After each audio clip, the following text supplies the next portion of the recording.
Suriname, South America. Today, its thick rainforests help preserve a strange brew of African and Asian cultures. Getting here is not an easy trip, but the payoff is huge. A chance to witness rituals never before captured on film, where music, dance, and trances awake the spirits, and sacred objects come alive, like spirit horses from Java, talking drums from Africa. But the ultimate prize for me? A hand-carved paddle still made and used by the descendants of African slaves. Beautiful. Get ready to rock and roll in Suriname. It's a whole other kind of adventure. I'm Ian Grant. I'll go anywhere and do anything to find the world's most amazing objects. Many have stories to tell and priceless secrets to reveal. Some I'll sell in my shop back home. Others I'll keep for my own collection. It's a crazy way to make a living, but I love what I do because I never know what I'll find next.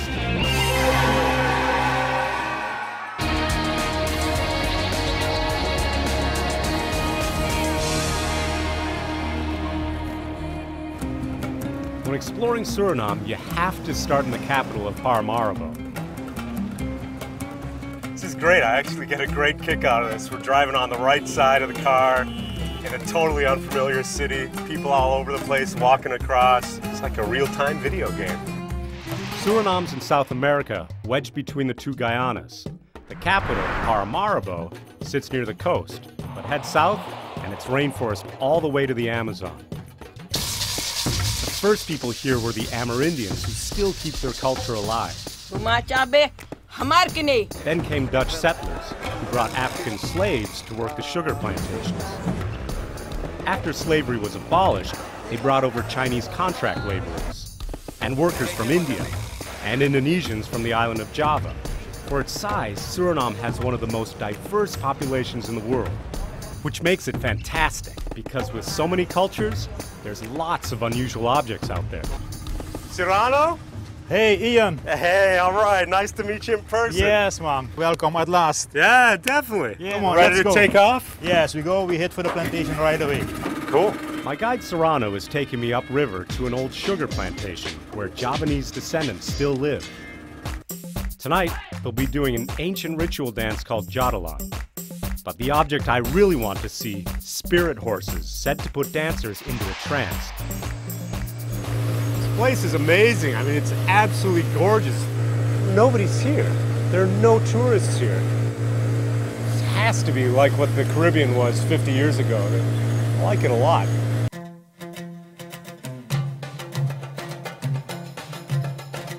These were plantations, now they are villages. To get to the village, we have to pass through the old Maramboro plantation, the reason the Javanese were brought here. The village is right over there.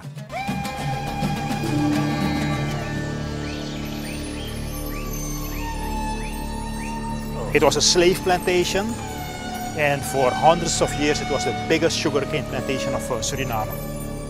This place was notorious for its brutality, but it's been closed now for 25 years. By the time we get to the village, they're almost ready to start the trance dance.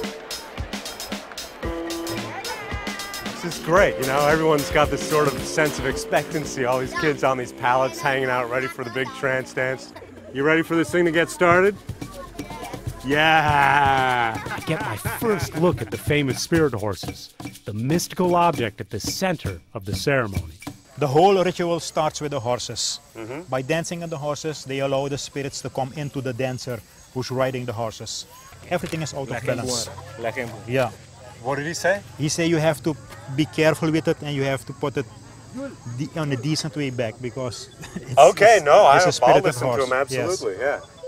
The spirit horse is the sort of object I'd normally love to get, but as I often discover, not everything's for sale, and that's okay. This horse is 32 years old. 32 years old? That was his father. He made those horses 32 years ago. Because you were very specific. Yeah.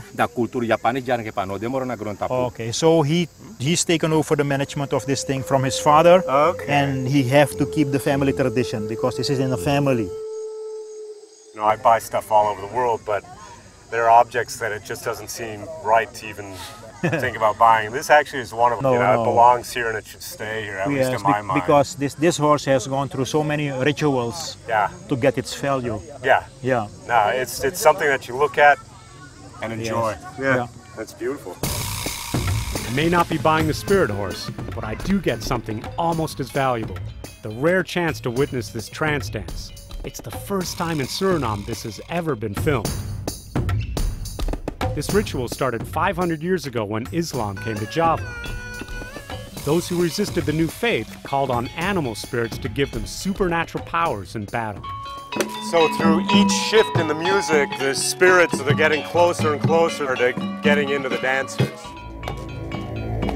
One by one, the dancers go into the animal trance. They start as wild horses. The head shaman, or dukun, ushers the spirits into the body.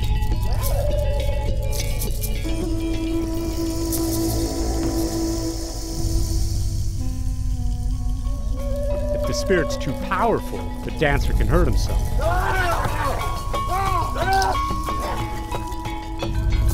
So the dukun has to calm the spirits down. To settle the horse spirit takes powder, perfume, and a special rock from Indonesia, and stroking their heads like a horse. Earlier, a bunch of these guys were joking around with each other. Now you look in their eyes, serious business. Next, the men turn into jaguars. And just like jaguars, they eat other animals. I don't think that's good news for the chickens.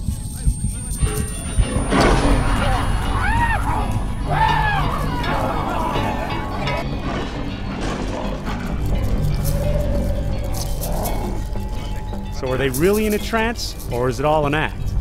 Take a look at this guy, and you tell me.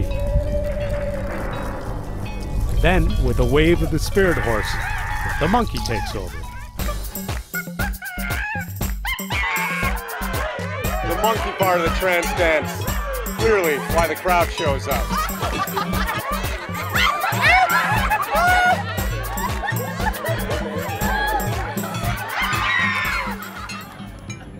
The spirits come, and the spirits go. The dukun helps the spirits leave the body, and the dancers start to come out of the trance.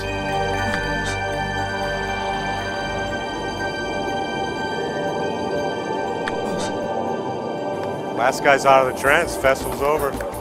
Everyone's clearing out. Once the trance is done, the dancers go back to their lives as if nothing happened. Trance dance is over. It's time for some of Suriname's finest brew. Cheers. Hey, thanks a lot, guys. Cheers. Next, I meet the most famous drummer in Suriname. I'm after the apinti, the talking drum the slaves used to send messages. And I get to witness the forbidden voodoo religion called Winti, another ritual that's never been filmed in Suriname.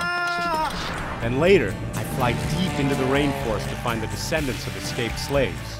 I survived the flight, but the boat ride is another story. We lost the helpers at the other end of the boat.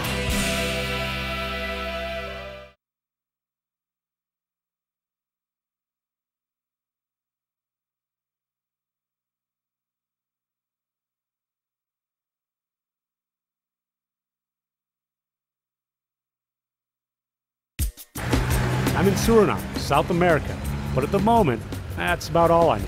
Been on this weird red clay road for the last half an hour. I'm trying to find Ernie Wolf, one of the top drummers in the Caribbean. But all I've got is this map and this general, it's over here kind of directions. After an hour, I managed to find Ernie's place. Ernie's the master of the talking drum, called the apinti. The drum has an amazing history, and supposedly Ernie has a couple to sell. Ernie. Fawaka. Nice to see you. Nice to see you too. Yeah, likewise. So this is where it all comes together, huh? For now, I have these 3 for sale. Uh-huh. Should we check them out? Okay. All right. See, this one is a fine one. It's been tuned already. It's ready to play. Ready to play? Yeah. And these ones haven't been, or how do you?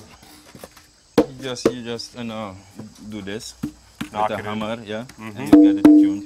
Wow, that was a big change. Just that little switch. and maybe if you can get this sound out, you can do this. You can do that. I can't do that. That's all right. That's all right. They're beautiful drums, but they're much more than just drums to you, right? It was brought from Africa by the slaves, and it was forbidden by law for playing this drum. The white men, when they heard this, maybe this sound coming from out the forest, they know that it would be a message for the people on his plantation. So it was forbidden. Can you give me an idea of pricing on them? Or? It's gonna be like $300. Inevitably, I like the old one. So that's a fine choice. Can you give me a fine price on it? We can take maybe $25 off. And I'll buy you a Parbo beer. How's that okay, sound? yeah, that goes along with the drum. Quick decision. All right, man. It's a deal. And will we hear you play? Can you play this one later tonight? Yeah, we can play it, and we can have it purified for you also, so you don't just go with a drum, but you go with a real traditional drum. Seriously? Yeah. That would be outstanding.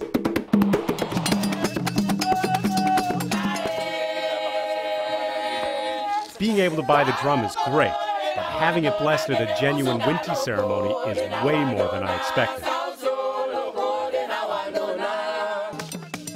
The Apinti drum is a big part of this homegrown religion called Winti. It's an offshoot of the voodoo religion that came over with the slaves. And for us, another first. The first time a Winti ceremony has been filmed in Suriname.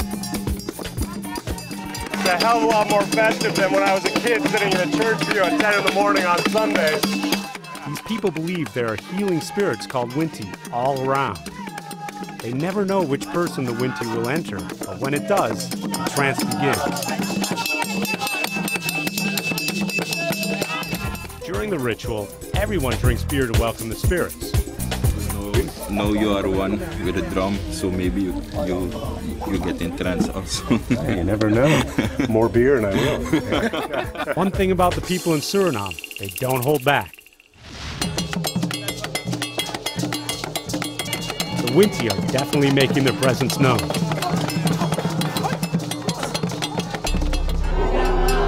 Then, the dancing stops, and it's my big moment.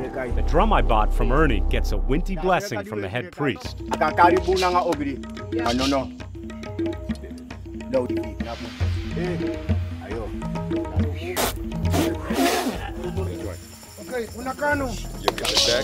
Give it back. Give it back. Okay. And the third time. Thank you very much.